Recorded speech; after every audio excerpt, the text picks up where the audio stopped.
بهم لاكلوا من فوقهم ومن تحت أرجلهم قال الله تعالى في مقام آخر ما كان محمد أبا أحد من رجالكم ولكن رسول الله وخاتم النبيين صدق الله العظيم.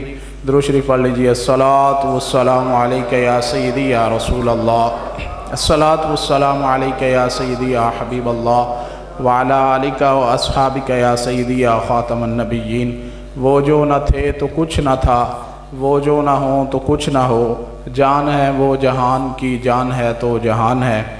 خیمہ افلاک کا استادہ اسی نام سے ہے، نبض ہستی تپش آمادہ اسی نام سے ہے. اللہ تبارک و تعالیٰ کی حمد و ثنا اور حضور صلی اللہ علیہ وآلہ وسلم کی بارگاہ میں ہدیہ درود و سلام عرض کرنے کے بعد آپ اور میں نظام مصطفیٰ کانفرنس میں یہاں حاضر ہیں. دعا ہے اللہ تعالیٰ ہم سب کی یہ حاضری اپنی بارگاہ میں قبول فرمائے. ہمارے جن بھائیوں نے اس کانفرنس کا انعقاد کیا اللہ تعالیٰ ان کو دنیا اور آخرت میں اجر عظیم عطا فرمائے. ہماری یہ خوش قسمتی ہے، ہماری خوش بختی ہے کہ ہماری گزارش پر حضرت قبلہ شیر امیر المجاہدین علامہ عاصم اشفاق رضوی صاحب یہاں تشریف لائے. دعا ہے اللہ تعالیٰ ان کے عمر میں علم میں مزید برکتیں عطا فرمائے. میں نے نہایت اختصار کے ساتھ چند ایک باتیں کرنی ہیں. ان میں سے پہلی بات یہ ہے کہ آج کوئی بھی بندہ اس چیز کا انکار نہیں کر سکتا کہ ملک پاکستان میں اس وقت افراتفری کا عالم ہے. اس وقت جو ہے وہ پریشانی کا عالم ہے. ہر شخص پریشان ہے اور بے سکونی ہے، بے چینی ہے، ٹھیک ہے، اور بڑی پریشانی ہے، بدحالی ہے. بلکہ غربت نہیں ہے، غربت سے بھی نیچے جو ہے وہ کام چلا گیا ہے. ہر بندے کو بڑی فکر ہے.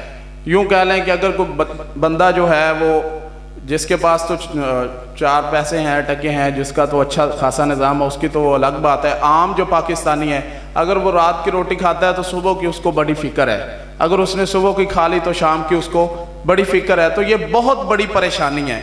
تو کیا سمجھتے ہیں کہ یہ پریشانی جو ہے یہ دائمی رہے گی، یہ چلتی رہے گی، یہ ختم نہیں ہوگی؟ یہ بالکل ختم ہو سکتی ہے. اب آپ کے ذہن میں یہ بات آ رہی ہوگی کہ یہ ختم کیسے ہوگی؟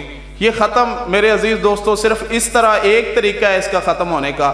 وہ یہ ہے کہ جو آیا کریمہ میں نے پڑھی، اللہ تبارک و تعالیٰ نے اپنے کلام پاک میں ارشاد فرمایا وَلَوْ أَنَّهُمْ أَقَامُوا التَّوْرَاةَ وَالْإِنْجِيلَ وَمَا أُنزِلَ إِلَيْهِمْ مِنْ رَبِّهِمْ لَأَكَلُوا مِنْ فَوْقِهِمْ وَمِنْ تَحْتِ أَرْجُلِهِمْ. بنی اسرائیل کے بارے میں فرمایا اگر وہ لوگ تورات اور انجیل کا نظام قائم کر لیتے، اپنا نظام اپنی زندگی تورات اور انجیل کے مطابق گزارتے، تو فرمایا پھر ہم ان کو انعام کیا عطا کرتے؟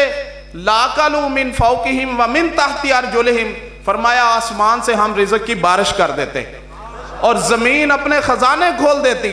یہ ہم جو ہے ان کو انعام دیتے. کن لوگوں کو؟ جو تورات کے مطابق اپنا نظام چلاتے، جو انجیل کے مطابق اپنا نظام چلاتے. میرا آپ لوگوں سے یہ سوال ہے، آپ سب خواہ آپ کا کسی بھی سیاسی پارٹی سے تعلق ہو، کسی بھی برادری سے تعلق ہو، وہ سارے تعلق، وہ ساری نسبتیں اس مسجد کے گٹر میں اگر پھینک دی جائیں تو اس سے بھی بدتر ہیں. ہم سب کی سب سے پہلی نسبت یہ ہے کہ ہم محمد عربی کے غلام ہیں. ٹھیک ہے، میں آپ سے یہ سوال کرتا ہوں، کیا تورات افضل ہے یا قرآن مجید افضل ہے؟ انجیل افضل ہے یا قرآن مجید افضل ہے؟ جتنے بھی نبی آئے، ہمارے امام نے ہمیں یہ عقیدہ دیا کہ خلق سے اولیاء، اولیاء سے رسول، اور رسولوں سے اعلیٰ. جن کو پتہ ہے وہ تو بول دینا، اور رسولوں سے اعلیٰ. اگر حضرت موسیٰ، حضرت عیسیٰ اور دیگر انبیاء پر نازل ہونے والی کتاب اس کے مطابق اگر قومیں اپنی زندگی گزاریں تو رب تعالیٰ یہ وعدہ فرماتا ہے کہ ان کے اوپر آسمان سے رزق کی بارش ہو سکتی ہے، زمین اپنے خزانے کھول سکتی ہے. تو اگر ہم قرآن کو نافذ کر لیں تو ہماری پریشانیاں حل ہوگی کہ نہیں ہوگی؟ ساری پریشانیاں حل ہو جائیں گی. لیکن اس کے لیے ضرورت یہ ہے کہ ہم اس ملک میں قرآن کو نافذ کریں. کیا قرآن یہ کہتا ہے کہ اس ملک کا وہ غریب جو اپنی ایک وقت کی روٹی نہیں کما سکتا اس سے ٹیکس لے کے آپ سینمے بنائیں؟ قرآن یہ کہتا ہے اس سے ٹیکس لے کے آپ سینمے بنائیں. قرآن یہ کہتا ہے کہ یہاں سود چلے. قرآن یہ کہتا ہے کہ ایک عام آدمی اس سے ٹیکس کے پیسے لے کے آپ زرداری کو دیں، آپ نواز شریف کو دیں، آپ عمران خان کو دیں. قرآن تو یہ کچھ نہیں کہتا، ایسا کوئی نظام نہیں ہے قرآن کا. اور دوسری بات یہ ہے کہ ہم مسلمان ہیں، جن سیاسی پارٹیوں کو ہم سپورٹ کر رہے ہیں، ہمیں یہ دیکھنا چاہیے کہ کیا جس کے پیچھے میں جا رہا ہوں وہ قرآن کے نظام کی بات کر رہا ہے. کوئی بھی اس وقت جو منظر نامہ ہے پارٹیوں کا، سیاست کا، کوئی بھی بندہ قرآن کو نافذ کرنے کی بات نہیں کر رہا. قرآن کو نافذ کرنے کی بات صرف اور صرف تحریک لبیک یا رسول اللہ کر رہی ہے.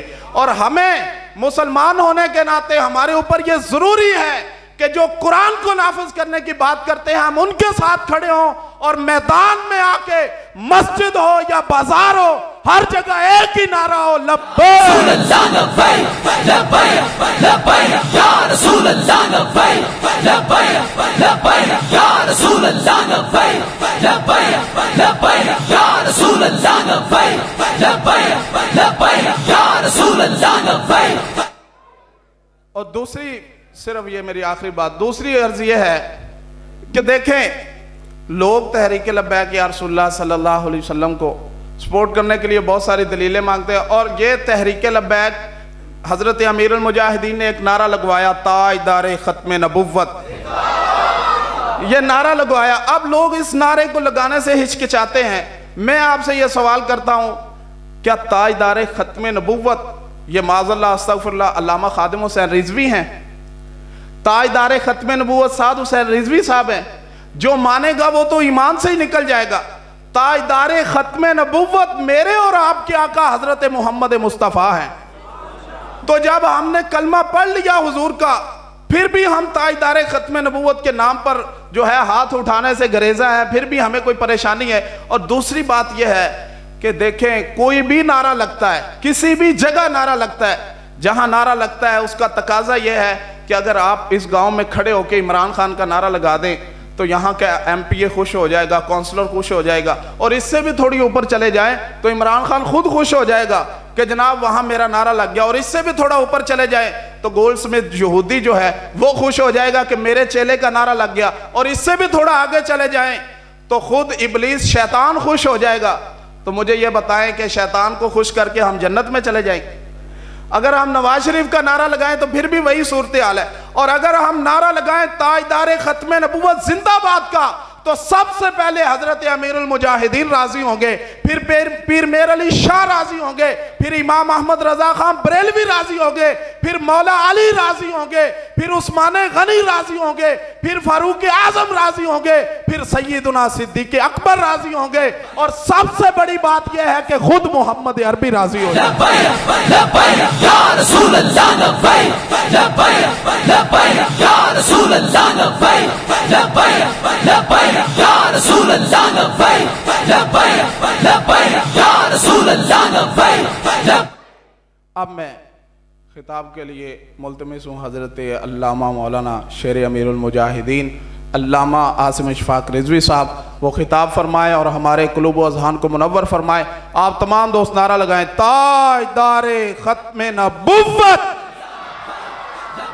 فول آواز نال، تاجدار ختم نبوت، لبیک لبیک لبیک یا رسول اللہ لبیک لبیک لبیک یا رسول اللہ لبیک لبیک لبیک یا رسول اللہ لبیک لبیک لبیک یا رسول اللہ لبیک لبیک لبیک یا رسول اللہ لبیک لبیک لبیک یا رسول اللہ لبیک لبیک لبیک یا رسول اللہ لبیک لبیک لبیک یا رسول اللہ لبیک لبیک لبیک یا رسول اللہ لبیک لبیک لبیک یا رسول اللہ لبیک لبیک لبیک یا رسول اللہ لبیک.